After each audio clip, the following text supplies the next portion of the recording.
sendero está abierto, donde camina el vagabundo olvidado con su jaula de tiempo, tras la montaña bajo tierra, hacia las nubes ensangrentadas,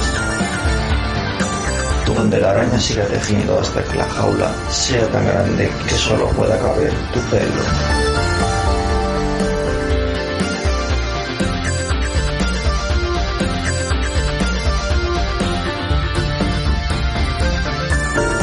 Muy buenas noches, escuchantes, y bienvenidos al Pasadito. Un paseo poco transitado que pueda despertar en la mente una reflexión nueva, quizás una idea más, o puede que incluso un nuevo color. Un color que encienda una chispa que pueda brillar en la oscuridad.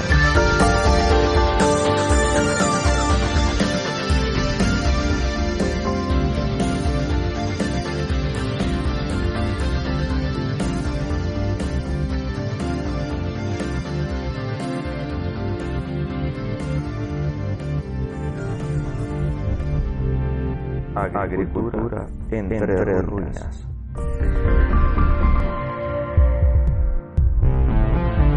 Julia Espósito y sus colegas en Italia y Stellenbosch en Sudáfrica han publicado el abstract de un capítulo que se publicará en 2023, explicando que con el aumento de la producción de alimentos de origen animal, que a menudo se consigue con costes sociales y medioambientales, la aplicación de la agricultura sostenible está adquiriendo una importancia capital.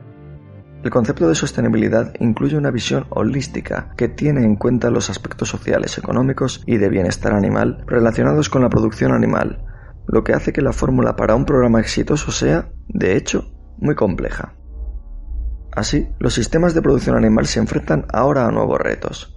Por ejemplo, la producción de animales sanos se ha convertido en un requisito previo para garantizar una alimentación segura y asequible, lo que genera reconversión de la agricultura y de la ganadería, con tendencias hacia perfiles de producción extensivos. No son compatibles con granjas de producción intensiva, no solo a nivel sanitario sino a nivel alimentario. La alimentación de los rumiantes con piensos compuestos. Son eminentemente herbívoros y su mejor alimentación es pastos extensivos sostenibles.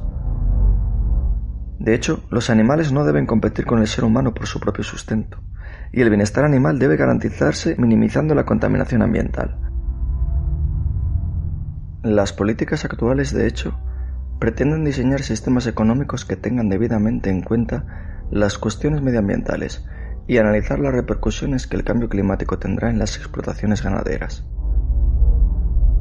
En su capítulo tiene como objetivo considerar los retos actuales y los puntos críticos relacionados con la cadena alimentaria de los productores derivados de los animales, y presentar los nuevos enfoques destinados a la producción de alimentos sostenibles propuestos por la comunidad científica. La posibilidad de reducir el impacto de la huella de carbono en el medio ambiente se traduce en un mayor bienestar de los seres humanos y los animales, generando así un sistema circular único de beneficios recíprocos.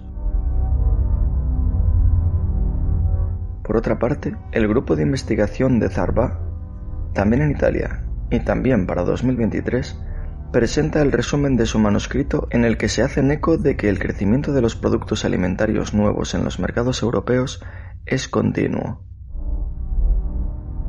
La política económica y las medidas legislativas se ven impulsadas por este crecimiento para responder a las expectativas de los consumidores. La investigación científica que se lleva a cabo para la dinámica comercial, económica y legislativa se discute en este documento, especialmente para el nuevo alimento, las algas. Entre el creciente número de nuevos alimentos autorizados en el mercado de la Unión Europea, las algas son un producto prometedor para el sistema agroalimentario, importante tanto desde el punto de vista nutricional como medioambiental, dado el bajo impacto que determina su producción. Las diversas posibilidades de uso en estos productos, incluso fuera del sector agroalimentario, proyectan muchas trayectorias en el comercio internacional. Para ello, se esbozaron las tendencias correspondientes y los resultados muestran una evolución del comercio en las categorías de algas destinadas al consumo humano. Sin embargo, en nuestra experiencia, debemos añadir a este resumen que no solo como alimento para el ser humano, sino como alimento para quien mayor competencia puede hacerle al ser humano, quien más cantidad de cereales consume, a través de los piensos, y es que el ganado puede llegar a consumir mucho cereal. No podemos afirmar un porcentaje concreto, ya que depende del tipo de animal que lo consuma, del tipo de sistema de producción que tenga, de la edad, etcétera, etcétera. Pero a veces los aprovechamientos son muy superiores. Los elevados precios del cereal, en este contexto, han replanteado la ingeniería del proceso de industrias como por ejemplo las de elaboración de agar.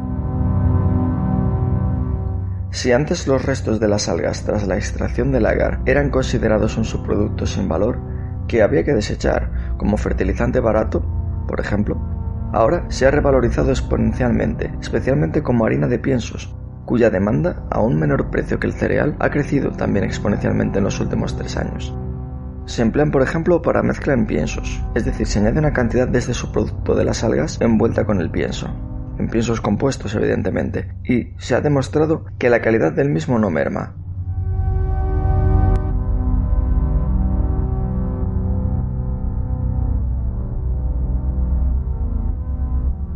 También en Italia, Mónica Gallo y Domenico Montesano, de la Universidad de Nápoles, publicarán en 2023 un artículo sobre el alforfón. El alforfón es un pseudocereal de la familia de las poligonáceas, originario de Asia Central. Más conocido como trigo sarraceno, botánicamente no se parece a ningún cereal, sino que más bien se le ha dado ese apelativo por el uso tecnológico que se da a su harina, cuya propiedad más valorada es la ausencia de gluten. Llegó a Europa a través de la cuenca mediterránea, donde se cultivó en lugares donde la calidad del suelo era demasiado pobre para otros tipos de cultivo.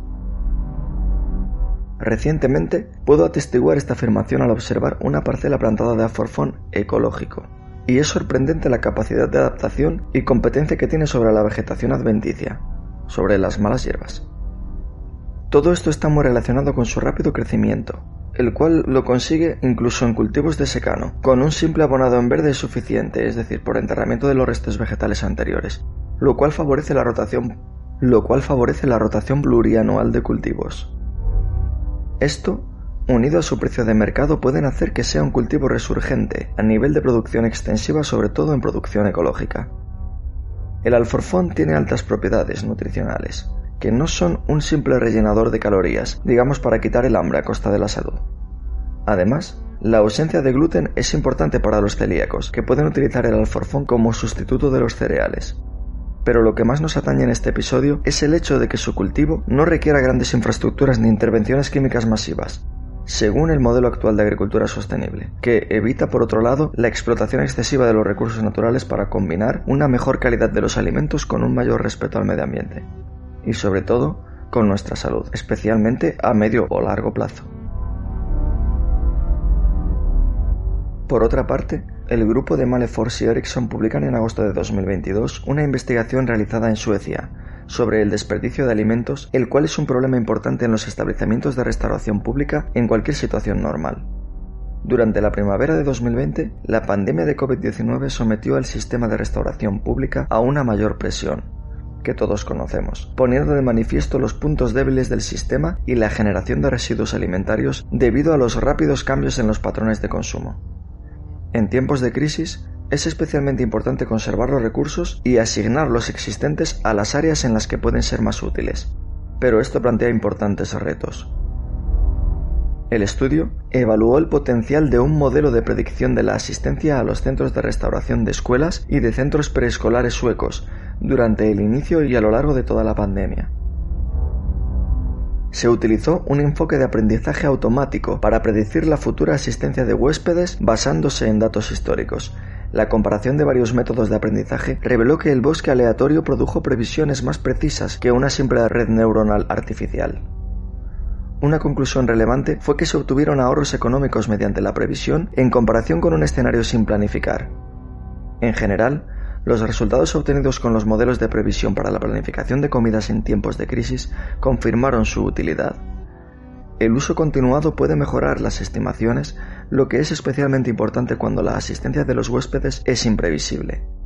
Pero más allá de estas conclusiones, lo que nos parece relevante es que esto ya se está investigando, no solo para que la planificación de la producción pueda optimizarse, para reducir el desperdicio de alimentos, que es algo que se lleva pidiendo desde hace tiempo en muchos sectores y que a veces no se realiza porque está mal visto, eso de llevarse el tupper a casa simplemente en un restaurante, pero también sirve para contribuir a un sistema alimentario más sostenible y resistente. Sino que lo verdaderamente relevante que queremos destacar es que todo esto sea una consigna, casi una necesidad de ahorro, muy similar al artículo anterior que exponía los hábitos de ahorro de comida y reciclaje de sobras. Quizás a no mucho tardar este reciclaje sea obligatorio y no solo voluntario.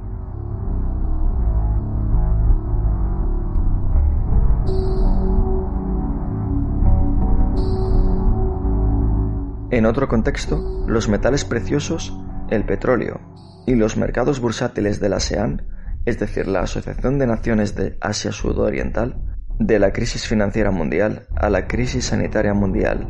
Este artículo de Hong Kang advertía en 2021 de los efectos indirectos de la volatilidad entre los mercados de acciones y materias primas en dichas regiones asiáticas.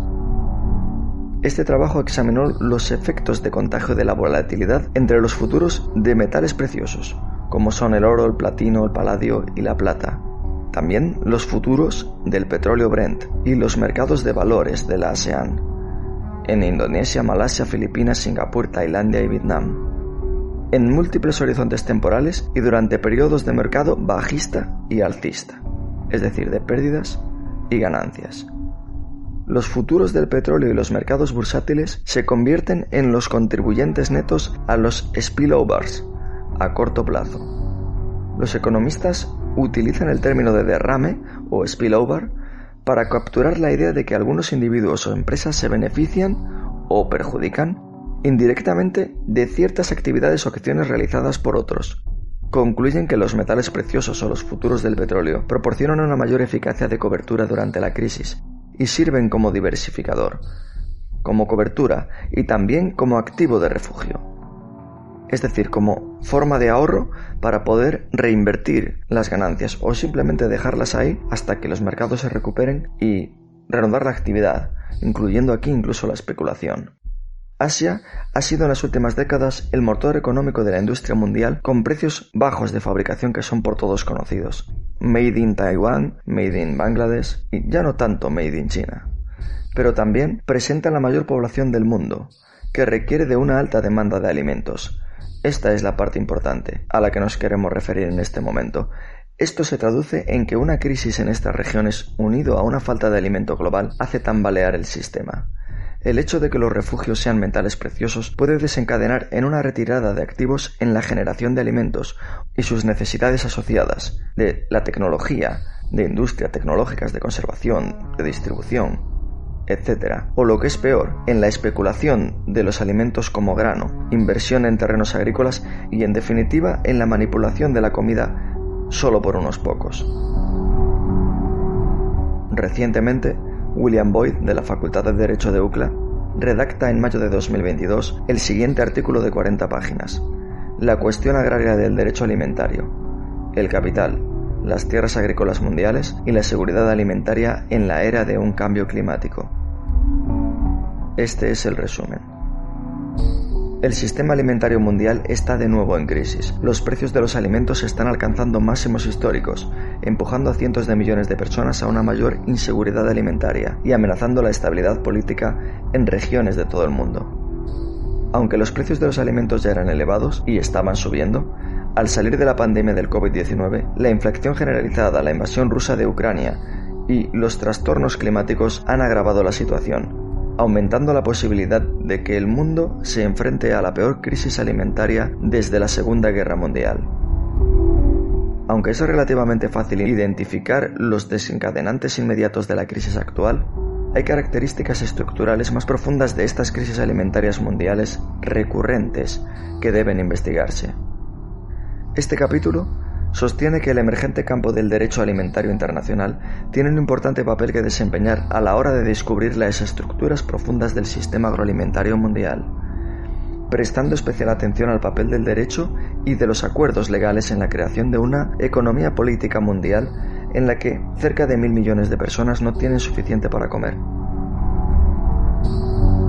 Basándose en la política económica agraria, los enfoques críticos del derecho internacional y el emergente campo de derecho y la economía política, el capítulo toma un aspecto fundamental, que es la reciente fiebre mundial por la tierra, como punto de partida para investigar cómo el capital público y privado se está apoderando de la agricultura y de la producción basada en la tierra, lo que esto significa para la organización de los sistemas agrícolas y alimentarios, para el hambre y la inseguridad alimentaria, y para un mundo que se enfrenta a una crisis climática acelerada. En particular, el capítulo destaca el papel del derecho para permitir que el capital se apodere de la agricultura y la producción basada en la tierra a dos niveles: los mecanismos estructurantes a nivel macro, que han creado las condiciones para las transacciones extensivas de tierras, y la comercialización de la agricultura en todo el mundo, a saber, el derecho del comercio internacional, el derecho de las inversiones extranjeras y de la deuda y, ¿por qué no?, también del ajuste estructural. Y por otra parte, las técnicas jurídicas a nivel micro, que han permitido dichas transacciones en lugares concretos, a saber, el derecho de la propiedad, el derecho contractual y el derecho de sociedades, por ejemplo. Al centrarse en el modo en que el derecho y los acuerdos legales constituyen luchas distributivas en torno a la tierra y los alimentos en múltiples niveles, y a través de múltiples geografías, el capítulo proporciona un marco para investigar la dinámica contemporánea del sistema agroalimentario mundial, incluido el aumento de las tierras de cultivo globales, como una nueva clase de activos. También incluye la reciente fiebre mundial por la tierra y las crisis globales agravadas de los alimentos, la tierra y el cambio climático, y otras interrelaciones. La tecnología hace que los cultivos sean cada vez más sofisticados, más productivos y en ocasiones también más rentables. Los fondos de inversión han puesto el ojo en un sector siempre necesario. La máquina funcionaría como si dijéramos como una U invertida. Se puede gestionar todo desde un tractor. Envasamos 56 millones de kilos de uva. Estamos en Hong Kong, estamos en Vietnam, estamos en China. Los fondos lo saben ver, tienen vista, ya lo ven venir y efectivamente están entrando. Frente a la gran industria, el pequeño agricultor lo tiene cada vez más difícil. No hay relevo generacional y en muchas ocasiones se ven obligados a arrendar o a vender las tierras. Y los zangarrea. Les cuesta más la recogida y el mantenimiento del olivar que lo que cuesta la aceituna. 4.000 kilos, 284 euros, que sale a 7 céntimos de euro el kilo. Llevan un ritmo que dices tú, pero si es que no han pasado como si fuera un avión, no han pasado a los pequeños como si fuera un avión por encima.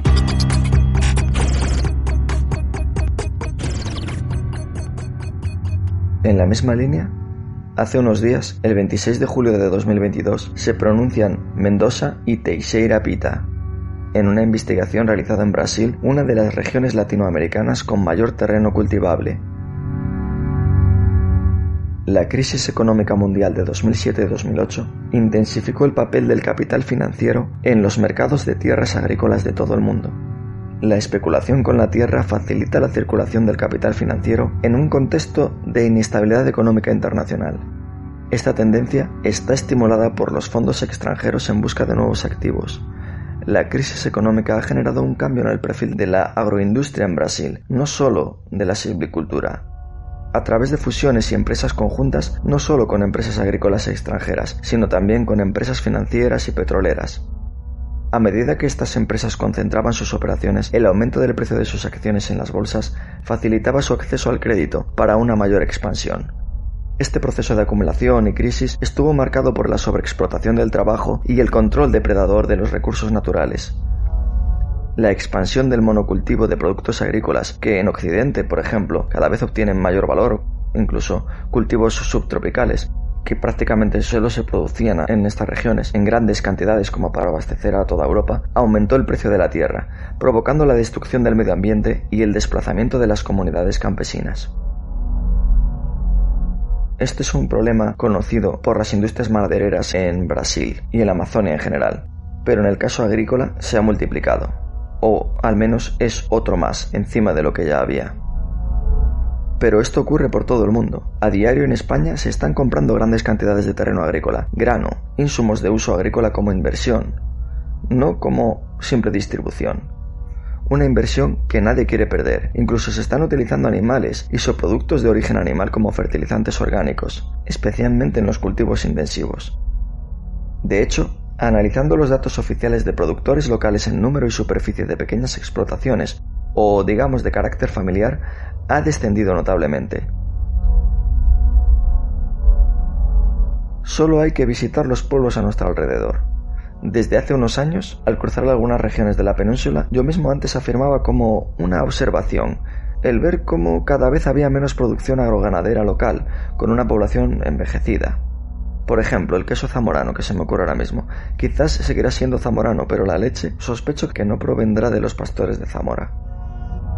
Antes lo decía como una observación, pero ahora lo afirmo como una aseveración.